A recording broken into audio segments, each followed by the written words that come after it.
People saw her grand house, her shining cars, and her expensive dresses, but none of it stopped their cruel whispers. In their eyes, she was not a successful woman. She was simply the rich woman who could never become a mother. At weddings, people smiled to her face and judged her behind her back. They called her life empty, her future cursed, and her wealth meaningless without a child to inherit it. Every night, her mansion echoed with painful silence, reminding her of what the world said she lacked. She smiled in public, but deep inside, her heart quietly broke. Then one rainy afternoon, everything changed. A widowed father arrived in town with his children, carrying his own scars and struggles. When others mocked the idea of him noticing her, he said something that left everyone speechless. He looked at the woman everyone pitied and said, "I already have children. I just need her." She was the kind of woman people admired from a distance. Her beauty was timeless, her manners graceful, and her wealth beyond imagination. She owned the largest estate in town, helped struggling families, and treated everyone with kindness. To the outside world, her life looked perfect. But in that small town, perfection meant nothing without children. No matter how generous or loving she was, people reduced her entire existence to one painful truth: she could not bear a child.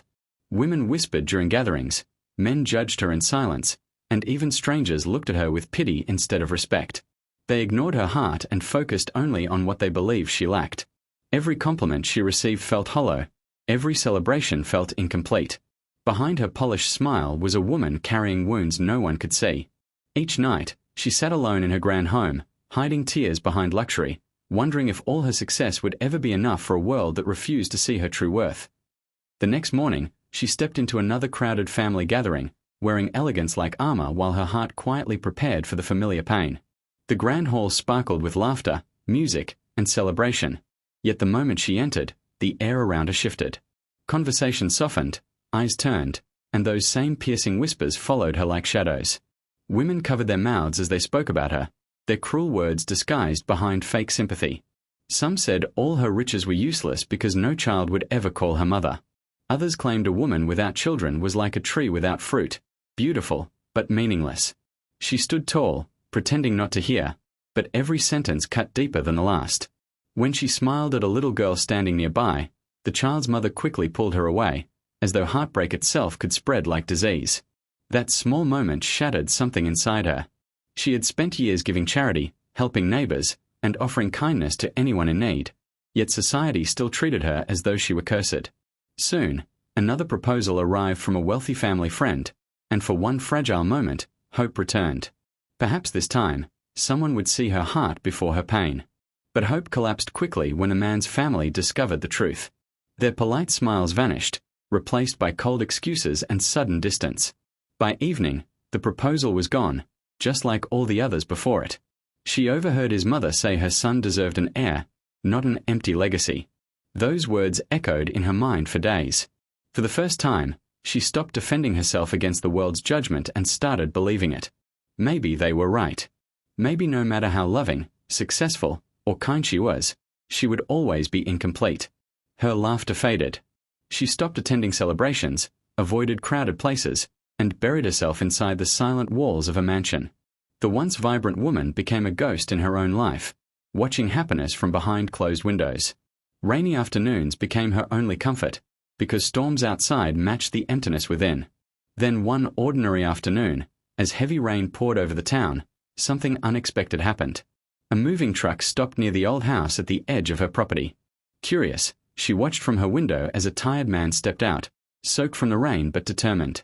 Beside him were 3 young children, clinging to him with trust and exhaustion. Their clothes were simple, their faces carried sadness, and their father's eyes held the quiet grief of someone who had lost too much. People gathered quickly, whispering about the widower who had come to start over after losing his wife. She should have looked away like everyone else, but something about him felt different. As one of his daughters slipped in the mud, he gently lifted her, wiping away her tears before smiling through his own pain. In that moment, the wealthy woman saw something she had not felt in years: real love, pure and selfless. And for reasons she could not explain, when his eyes suddenly met hers through the rain, he did not look at her with pity. He looked at her as if she was simply human. For a brief second, time seemed to stop beneath the falling rain, and something unfamiliar stirred inside her guarded heart. She quickly looked away, unsettled by the strange comfort in a stranger's eyes, but fate had already begun rewriting her story. Over the following days, she noticed the widowed father often struggling alone. He repaired broken furniture with tired hands, carried groceries while holding his youngest child close, and somehow still managed to smile for his children despite the weight of grief resting on his shoulders. The town watched him with curiosity, but unlike the judgment they had always shown her, he seemed untouched by gossip. One afternoon, when his youngest daughter wandered too close to the road while chasing a ribbon in the wind, the wealthy woman rushed forward without hesitation and gently pulled her to safety. The frightened little girl clung to her instantly, tiny fingers wrapping around her hand as though trust came naturally. Before she could step back, the father arrived, breathless and worried, but instead of suspicion, his face softened with gratitude. He thanked her sincerely, not because she was wealthy or admired, but because she had protected what mattered most to him. That simple moment opened a quiet door between them. Days turned into unexpected encounters. Sometimes she brought homemade food when she noticed their kitchen empty. Sometimes she helped his children with books, bandaged scraped knees, or listened to their innocent stories beneath the shade of old trees.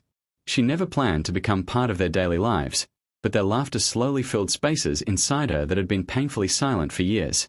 For the first time, children did not look at her with confusion or distance. They ran toward her. They smiled when she arrived.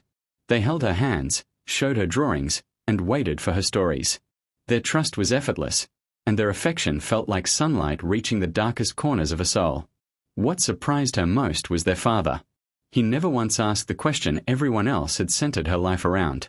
He did not care about her past disappointments, broken proposals, or inability to bear children. He saw how gently she tied his daughter's hair when it came loose, how patiently she taught his son to read, and how naturally she soothed their fears. He noticed her heart long before anyone else ever had. In his presence, she was not a woman defined by what she lacked. She was simply kind, strong, and deeply human. The walls around her slowly began to fall. She found herself laughing again, this time without pretending. Even her mansion no longer felt hollow, because small muddy footprints and childish giggles had somehow made it warmer. Yet with every growing smile came fear. Hope was dangerous, especially for someone who had spent years surviving disappointment. She wondered if this happiness was temporary, another fragile dream destined to disappear. But then one evening, as the sun painted gold across the fields, his youngest child climbed into her lap and softly asked if she would always stay.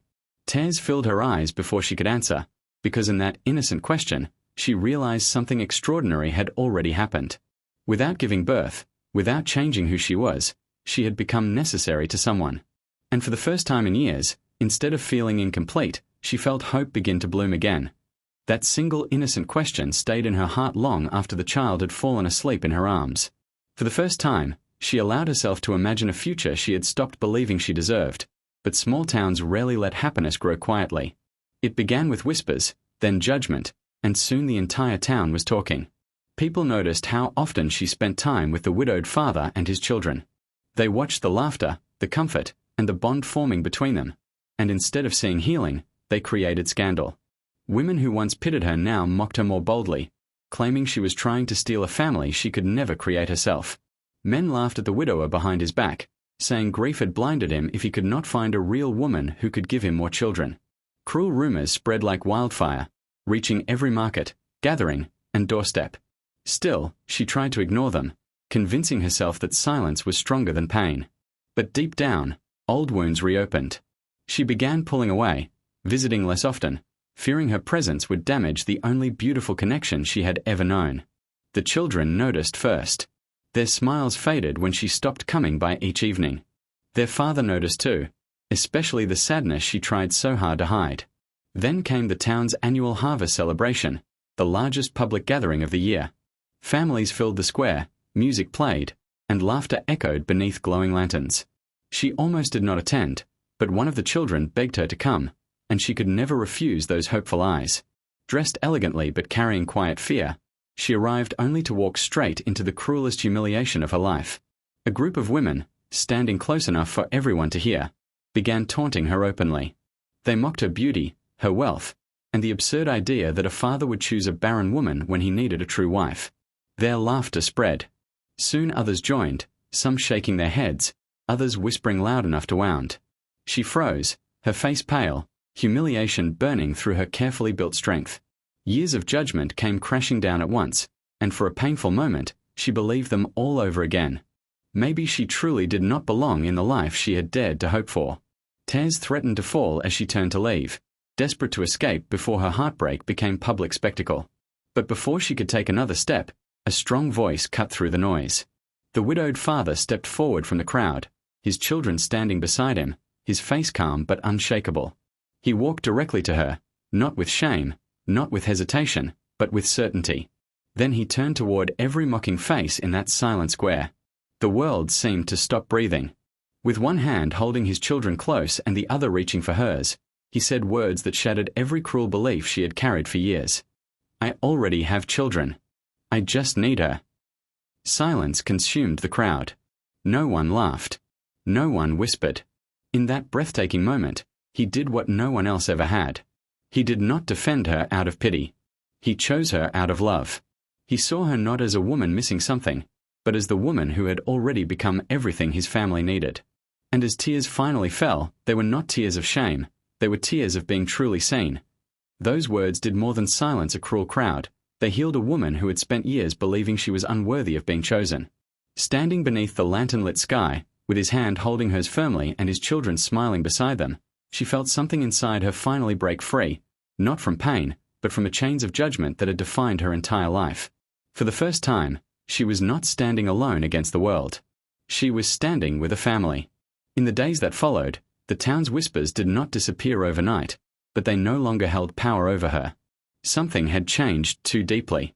She no longer measured her worth through society's narrow expectations because every morning now began with little footsteps running through her once silent halls, tiny voices calling her name, and laughter replacing the emptiness that had haunted her grand home for years. She did not give birth to those children, yet love transformed her role into something blood alone could never define. She became the comforting voice after nightmares, the gentle hands wiping away tears, the patient heart helping with lessons, and the warm embrace waiting after every hard day. She braided hair before school, listened to childish fears, celebrated small victories, and kissed scraped knees as though she had always been meant for this life. And slowly, without announcement or permission, those children stopped seeing her as someone temporary. In their hearts, she became home. The widowed father watched it all with quiet gratitude and deep admiration. He had not chosen her because he needed someone to replace what was lost. He chose her because she brought something extraordinary into their broken lives: healing. She gave his children joy without obligation, loved them without fear, and filled spaces grief had left behind with patience and tenderness. In return, he gave her the one thing wealth, beauty, and status had never been able to buy: unconditional acceptance. He never asked her to prove herself. He never made her feel less than enough. He loved her not despite her inability to bear children, but because of the strength, compassion, and beauty she carried within.